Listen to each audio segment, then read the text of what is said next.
Bueno, vamos a dar paso ya a las ponencias. Les recuerdo a los ponentes que tienen un tiempo limitado. Yo ahora con algún gesto, con el abanico, o sea, si no se lo tiro, para que cuando ya se vaya acercando pues eso, vayan finalizando. Y bueno, va a comenzar Mercedes González. Su ponencia se llama La incapacidad temporal y permanente en la esclerosis múltiple. Mercedes.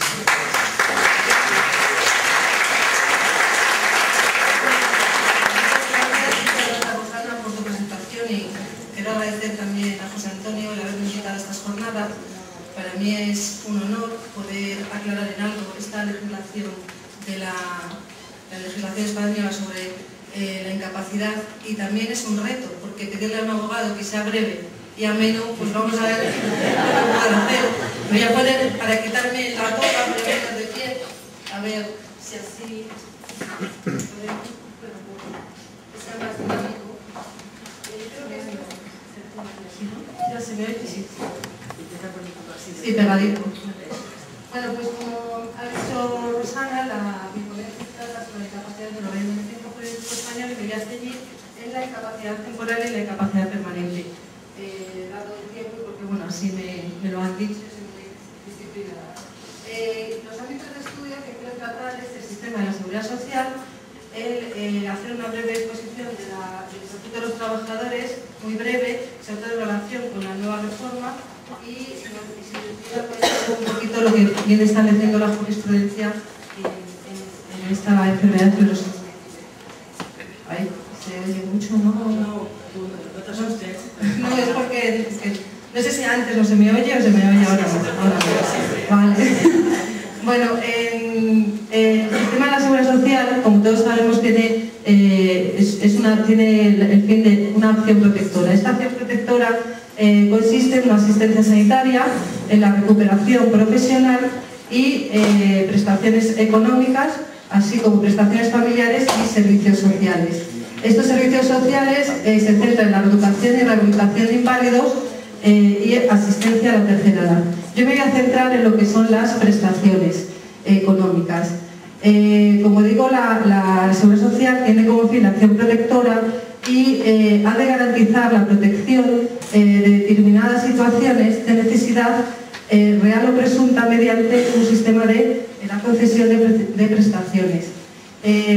La prestación es una atribución patrimonial en dinero, en especie, que tiene como finalidad favorecer una situación de necesidad prevista legalmente y actualizada del beneficiario, de forma que son dos requisitos: que esté actualizada y que es una necesidad que esté prevista legalmente. Decir que el sistema de seguridad social se puede dividir en dos niveles, que es el nivel contributivo y el nivel no contributivo. Estas prestaciones, por tanto, los tenemos en el nivel en el contributivo, que significa que es el beneficiario ha contribuido a ese régimen de la seguridad social, ha contribuido a tener derecho a esa prestación. Decir que, por tanto, el nivel contributivo está muy ligado, completamente ligado a la prestación de un trabajo y a una retribución. La financiación de este régimen contributivo es a través de las cotizaciones a la seguridad social, que se realiza por la contribución del empresario y el trabajador. El empresario lo ingresa el 100% de las cotizaciones, tanto la cuota patronal como la cuota obrera, pero es algo que contribuyen los dos, empresario y trabajador.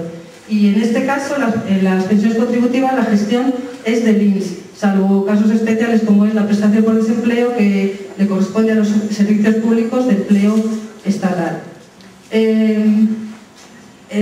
Respecto yo me voy a ceñir, como hemos dicho, a la incapacidad temporal y a la incapacidad permanente. ¿Qué es la incapacidad temporal?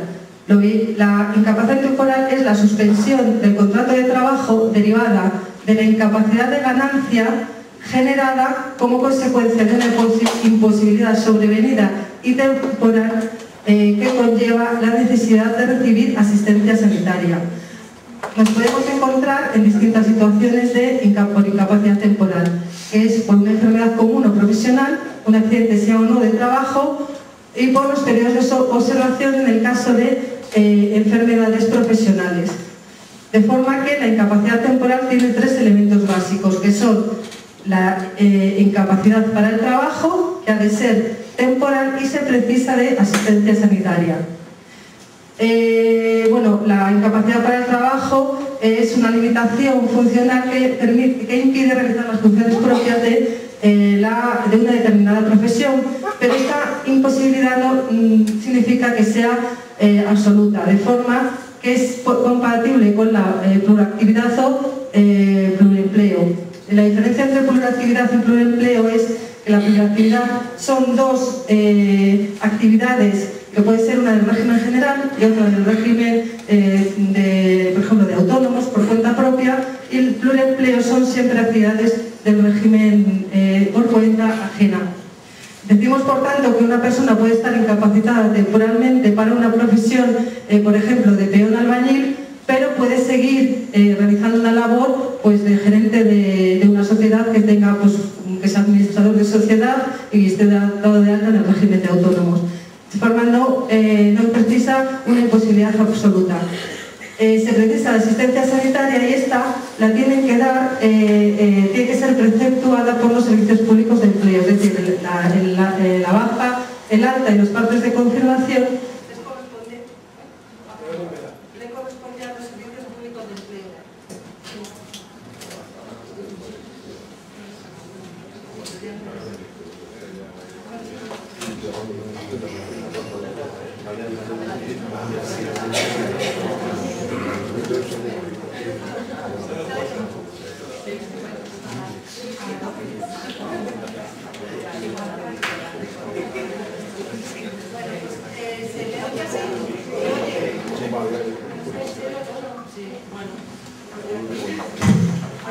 Hola. Te advierto que es incomodísimo estar aquí con esto. Pero bueno, luego, como decimos, la temporalidad, como máximo, la incapacidad temporal son 365 días que han de ser pueden ser prorrogados si hay una posibilidad de mejoría de 180 días más y una prórroga extraordinaria de otros 185, de forma que en total una incapacidad permanente, una incapacidad temporal, perdón, nunca puede ser superior a los 730 días. Como digo, la prórroga extraordinaria de 185 días ha sido objeto de la última reforma y es muy extraordinaria. Es que haya una seguridad absoluta que en esos 185 días la persona va a...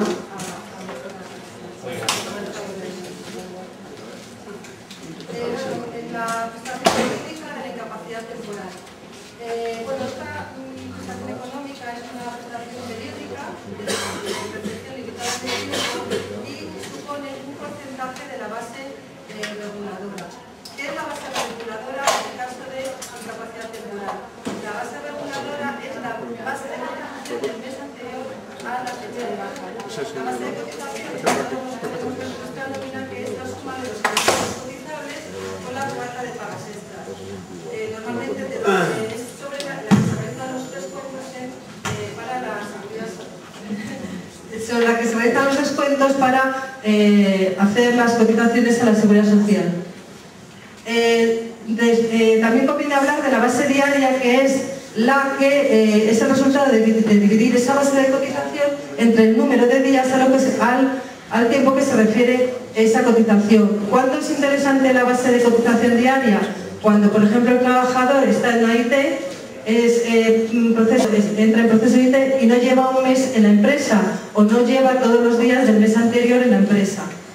De forma que ya una vez que tenemos la base reguladora, a esto se le aplican los porcentajes, que son para hallar este subsidio por incapacidad temporal, y es el 60% del cuarto al día 20, y luego a partir del día 21 sería un 75% de la base reguladora. Normalmente los convenios colectivos mejoran esta situación porque en estos casos, si se aplica expresamente la ley del 1 al tercer día, no se tiene derecho a ningún subsidio, se pierde.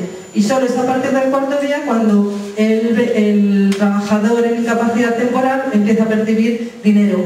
También los convenios colectivos suelen decir que mejoran el 100%, pues por ejemplo los primeros 20 días, eso ya en función de cada convenio en el que se encuentre incluido el sector en el que trabajamos. He querido poner un ejemplo, por ejemplo, una base de cotización del mes anterior a la baja son 1.200 euros. La base reguladora en este caso serán 1.200 y la base diaria 40. ¿Qué le correspondería a esta persona de subsidio?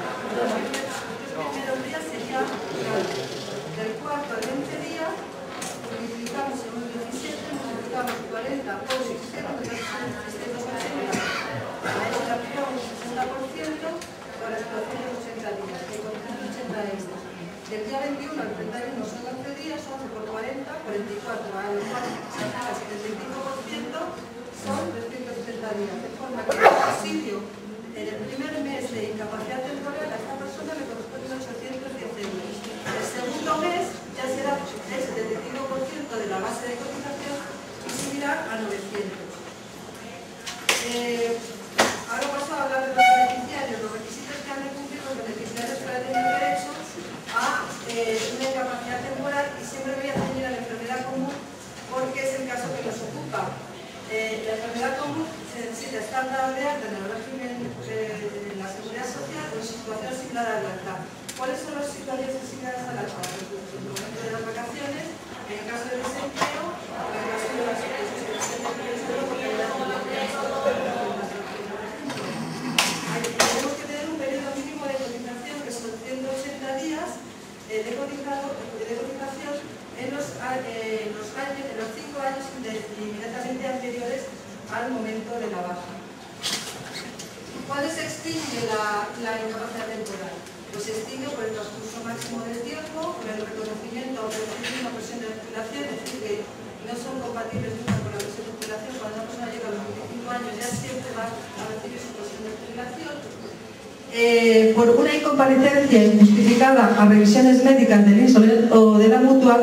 Esto es muy importante porque ahora se están poniendo muy severos con la situación económica que estamos para acreditar una incomparecencia. Tiene que acreditarse esa imposibilidad de asistir y haberla dicho fehacientemente y antes del día de la cita, pero bastante antes, puesto que tenemos casos que las mutuas directamente te quitan la prestación y ya tú reclamarás en los juzgados, que puedes tardar un año fácilmente y durante ese tiempo no se detiene nada, ninguna prestación. O sea que cuidado con esto, porque la incomparecencia justificada, que sea fehaciente el que hemos acreditado que no podemos ir vía burofax o vía fax o bueno. Luego el abandono injustificado del tratamiento también es un motivo de extinción de la incapacidad temporal, el fallecimiento del beneficiario, el alta médica por curación y el alta con propuesta de incapacidad permanente, que ahora paso precisamente a hablar de la incapacidad permanente. El concepto es la circunstancia sobrevenida con posterioridad al alta o afiliación derivada de reducciones anatómicas o funcionales graves que acontece cuando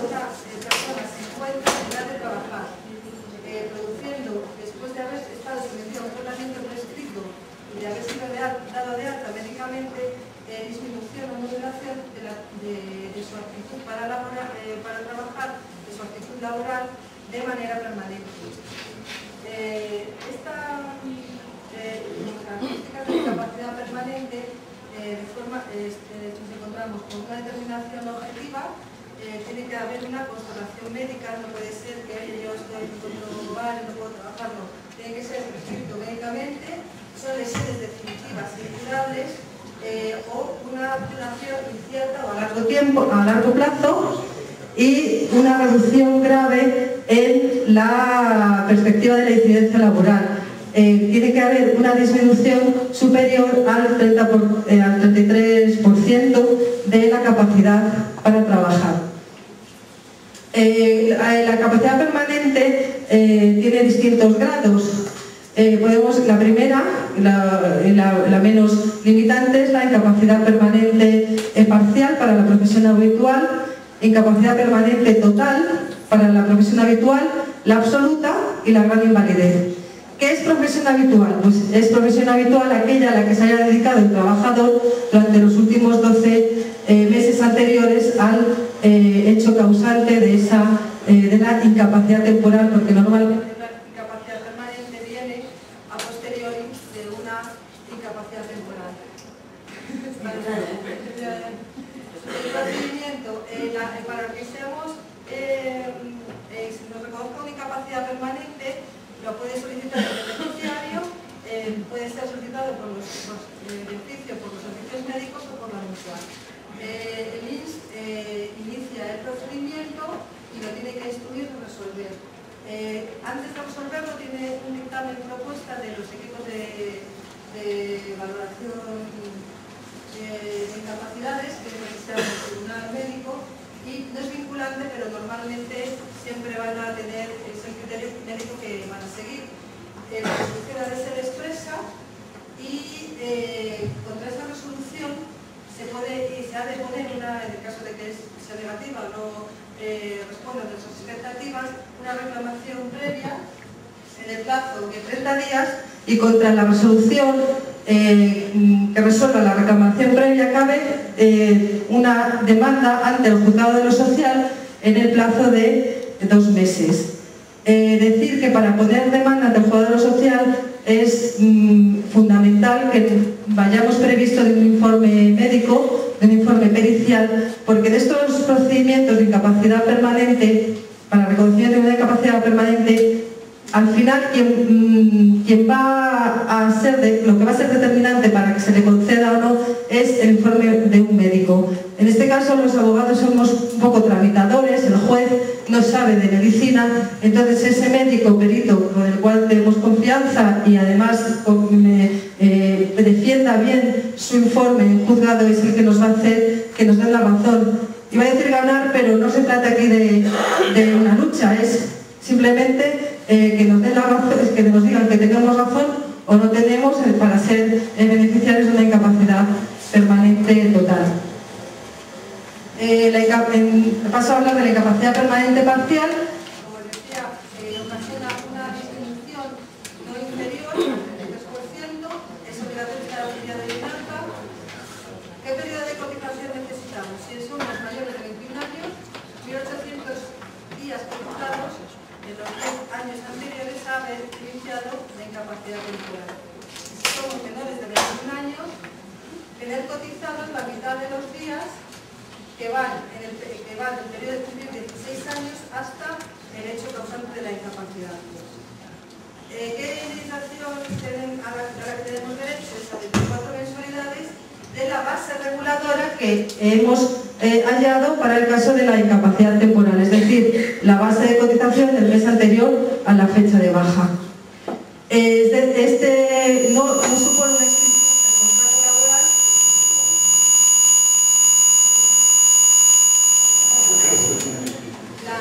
La incapacidad permanente parcial no supone una extinción del contrato de trabajo, con lo cual es compatible con cualquier desempeño de cualquier actividad.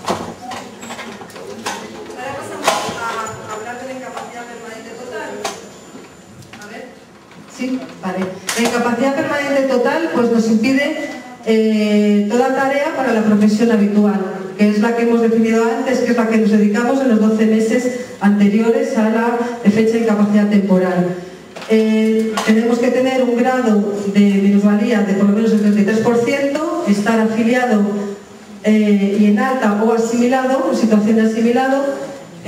Asimilados son, por ejemplo, los religiosos, los deportistas, los becarios, los estudiantes, son situaciones asimiladas al alta. En cuanto a los requisitos de la cotización, esto es que es muy engorroso y es muy teórico, y yo estoy haciéndolo un poco esquemático porque es que la legislación sobre incapacidad es todo excepciones. Esta es la regla general, pero luego si nos ponemos cada uno con nuestra situación, seguramente que hay alguna excepción que aquí no vamos a poder ver, pero bueno, estoy intentando ser lo menos matemática que puedo. La cotización que se exige en capacidad permanente total, si tenemos menos de 31 años, es un tercio de haber cotizado un tercio del tiempo entre haber cumplido los 16 años y el hecho causante. Un ejemplo. Soy un trabajador con 25 años en el que cotización necesito 3 años. ¿Por qué? Porque desde los 16 hasta los 25 van 9, un tercio son 3 años de cotización. Si soy mayor de 31 años necesito tener cotizado un cuarto del tiempo que media entre cumplir 20 años y el hecho causante. Y de ese cuarto de tiempo, un quinto ha de haberse cotizado en los 10 años inmediatamente anteriores. Un trabajador con 44 años necesitaría entonces 6 años para tener derecho a una prestación con capacidad permanente de nivel contributivo. Y además, un año y 2 meses habremos cotizado en los 10 años inmediatamente anteriores. ¿Y por qué? Porque desde que cumple 20 años el trabajador hasta los 44 pasa 24 años. Un cuarto de ese tiempo son 6 años y de esos 6 años, 1 año y 2 meses en los 10 años inmediatamente anteriores a la IT.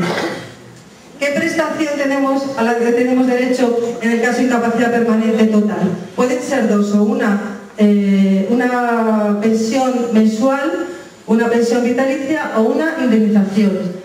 Esta prestación es compatible con cualquier otro salario que se reciba, porque aquí no olvidemos que somos afectos a una incapacidad permanente total para la profesión habitual, pero podemos desempeñar otra actividad.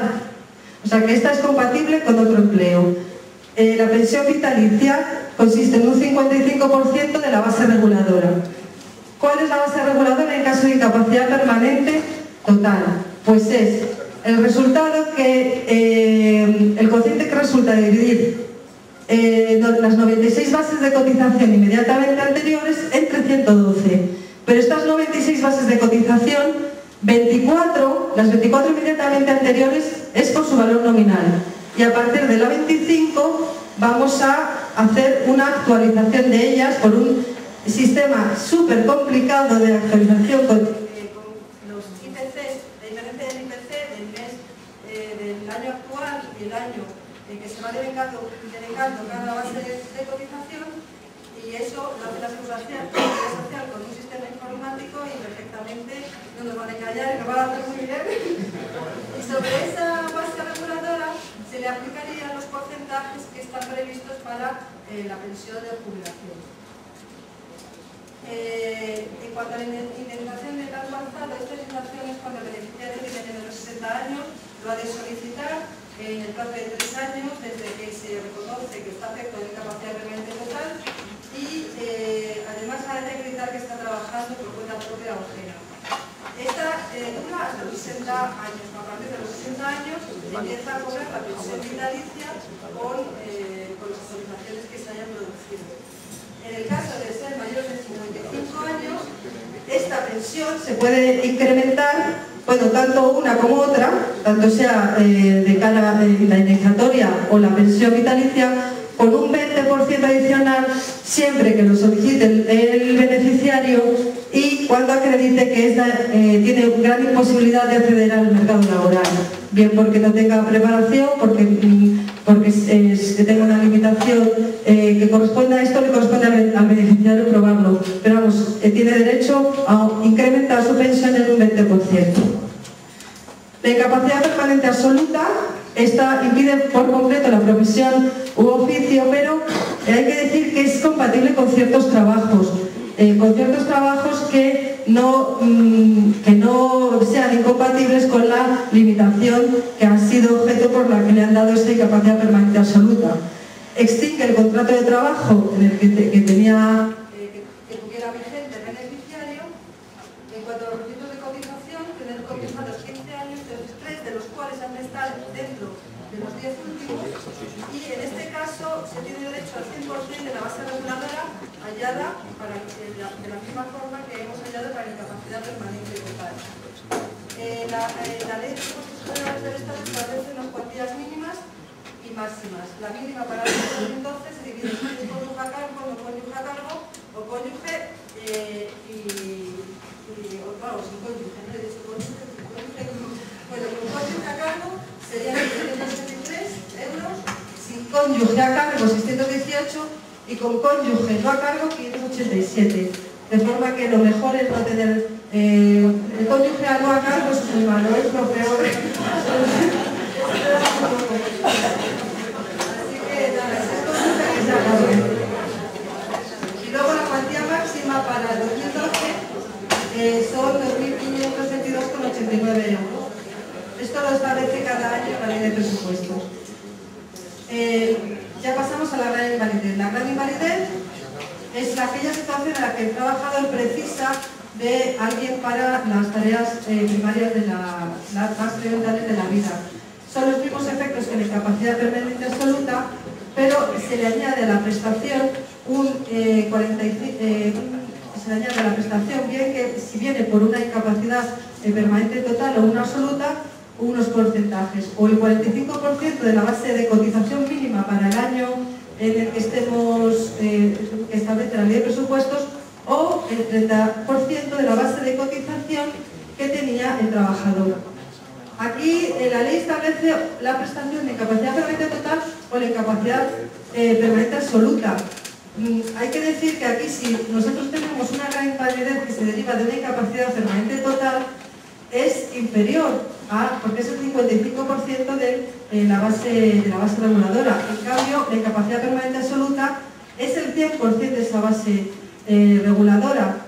De forma que yo entiendo, porque la ley no es muy clara en esto, que más bien hay que quemar, en el caso de una enfermedad como esta, que es una enfermedad viva, es progresiva, o bien hay que ir quemando cartuchos, es decir, si me han dado de incapacidad permanente total, intentar luego la absoluta y si fuera necesario luego la gran invalidez. Pero ¿por qué? Porque vamos a tener más prestación en este caso, o bien que nos den ya la incapacidad permanente absoluta y a partir de ahí pues ya si fuera necesario la gran invalidez, porque es o bien sobre una base de cotización o bien sobre la otra. Bueno, ahora ya paso al sistema no contributivo, que es aquel sistema en el que el beneficiario o el inválido no ha cotizado a la seguridad social en tiempo suficiente y no tiene derecho a una pensión contributiva.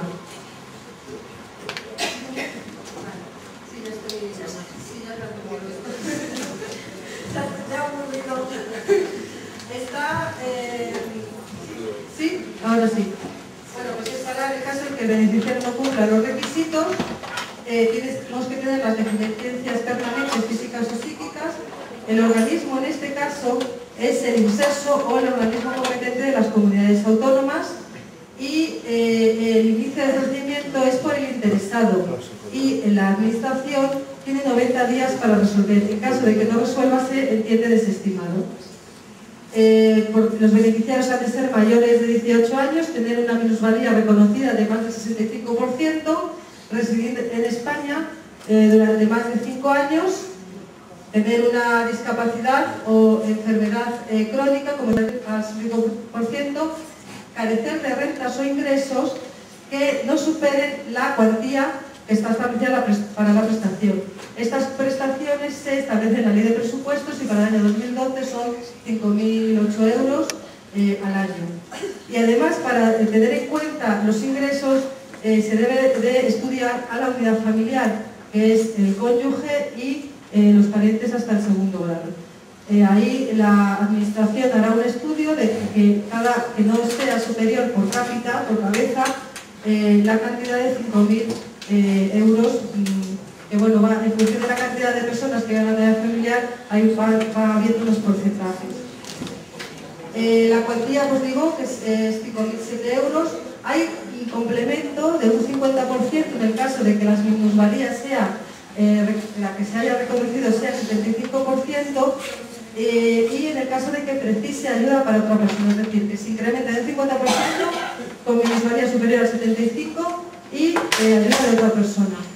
Y luego podemos tener un complemento de vivienda alquilada está establecida este año en 525 euros.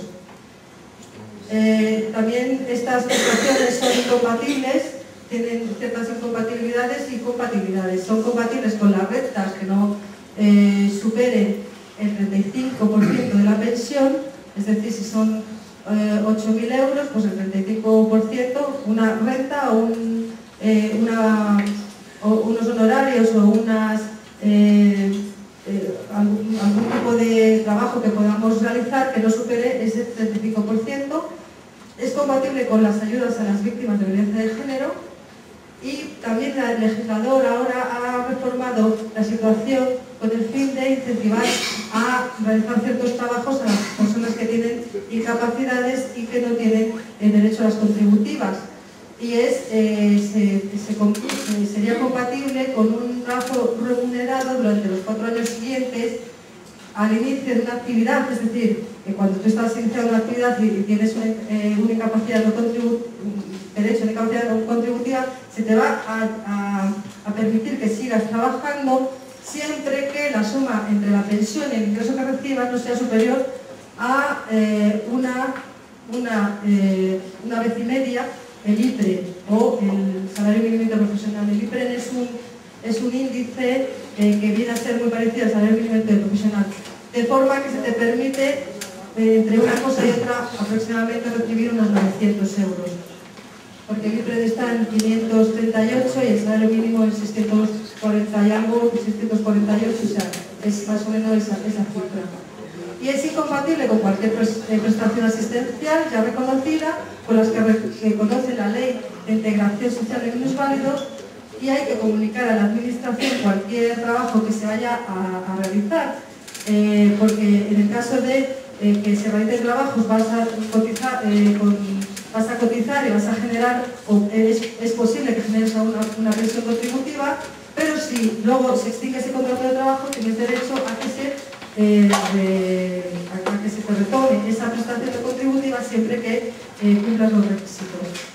Bueno, respecto a la seguridad social, ya he ahora quisiera hablar un poco de la reforma que ha habido del Estatuto de los Trabajadores, de la reforma laboral del 12 de febrero de 2012.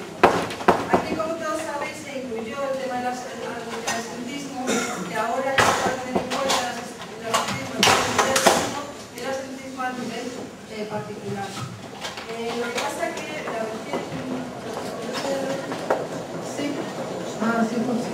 el Congreso de los Diputados, el 4 de junio de 2012, ha incluido un apartado al texto del artículo 52 de la reforma que hizo en febrero, señalando que no se computarán las ausencias que obedezcan a un tratamiento médico de cáncer o enfermedad grave. Además, por otro lado, en este artículo no se va a tener en cuenta el asentismo en el caso de que sea decretado por los servicios públicos con una duración mayor de 20 días. Yo creo que esta enfermedad nunca entraría a ser valorada de asentismo, tanto por cómo estaba redactado el artículo en febrero de 2012, porque con tener una baja por más de 20 días estás exento, pero es que además ya al haber incluido el Congreso este párrafo referido al cáncer o enfermedad grave, yo creo que está aquí incluida. Pero sí tenemos que tener en cuenta en este mismo artículo 52C, que es el 52 del Estatuto, que es donde se ha confiado y siempre ha sido así, que la empresa puede extinguir el contrato de trabajo con derecho a 20 días cuando se sobrevenga una incapacidad, una limitación funcional, psíquica o física grave del trabajador. Esto siempre se ha establecido de forma que corremos el peligro de que una empresa pueda extinguir un contrato de trabajo a una persona que le sobrevenga expectaciones. Eso sí, la empresa lo tiene que acreditar. El hecho de que sea conocedora de que nosotros tenemos una enfermedad de este tipo ya no está abierto a la extinción, sino que hay que acreditar que existe una limitación real en las funciones y tendríamos derecho a 20 días de indemnización. Y ya por último, el tema de la jurisprudencia, pues decir que todos los tribunales superiores de justicia se consideran la esclerosis múltiple como una incapacidad permanente total, y en este sentido hay el INS puede recurrir, puede patalear, pero finalmente siempre se le va a reconocer la incapacidad permanente total. Luego ya el grado va en función un poco ya de la limitación que le produzca la enfermedad al trabajador. Y bueno, espero no haberos aburrido mucho, pero esto es lo que hay, esto es derecho, puro y duro.